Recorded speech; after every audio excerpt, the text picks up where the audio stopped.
पंजाब के जालंधर से यात्री लोग के लेके रोहतास के डेहरी ऑन सोन आवत ई ट्रेन बा श्रमिक स्पेशल ट्रेन, जेकरा से कुल 118 यात्री स्टेशन पर उतरलन। ये स्पेशल ट्रेन के इंतजार में स्टेशन परिसर में पहले ही से जिला और पुलिस प्रशासन के लोग रेलवे के तमाम आला अधिकारी लोग के साथ मौजूद रहन। ये दौरान भारी संख्या में पुलिस बल मौजूद रहे। डेहरी स्टेशन पर 118 यात्री लोग के सोशल डिस्टेंसिंग के पूरा ख्याल रखते हुए उतारल गई।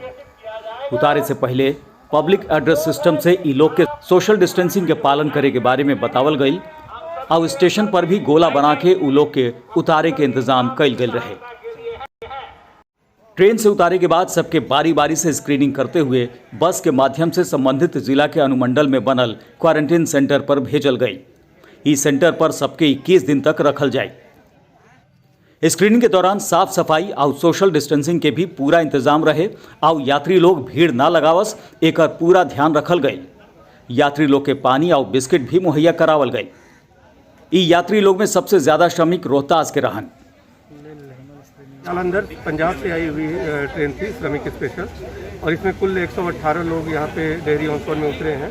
उसमें 53 लोग रोहतास जिले के हैं, 24 लोग बक्सर जिले के हैं, भोजपुर जिले के 24 लोग हैं, कैमूर के 11 हैं और औरंगाबाद दाऊद नगर के 6 लोग हैं। कुल 118 लोग यहाँ पे आए हैं। क्या उन लोगों को कहाँ भेजा गया है? उन लोगों को जो डेहरी अनुमंडल के थे उनको हम लोगों ने संबंधित ब्लॉक में भेजा है, और जो विक्रमगंज अनुमंडल के थे सभी अनुमंडल हेडक्वार्टर पे हम लोगों ने भेजा है, और जो अन्य राज्यों के थे उनको अभी हम लोगों ने सासाराम भेजा है, और वहाँ से उनको बस के द्वारा संबंधित जिला के मुख्यालय में भेजा जाएगा। ये मौका पर डेहरी अनुमंडलाधिकारी के अलावा एसडीपीओ संजय कुमार, एएसडीएम विवेक चंद्र पटेल, बीडीओ अरुण सिंह समेत पुलिस और रेलवे के तमाम अधिकारी मौजूद रहन।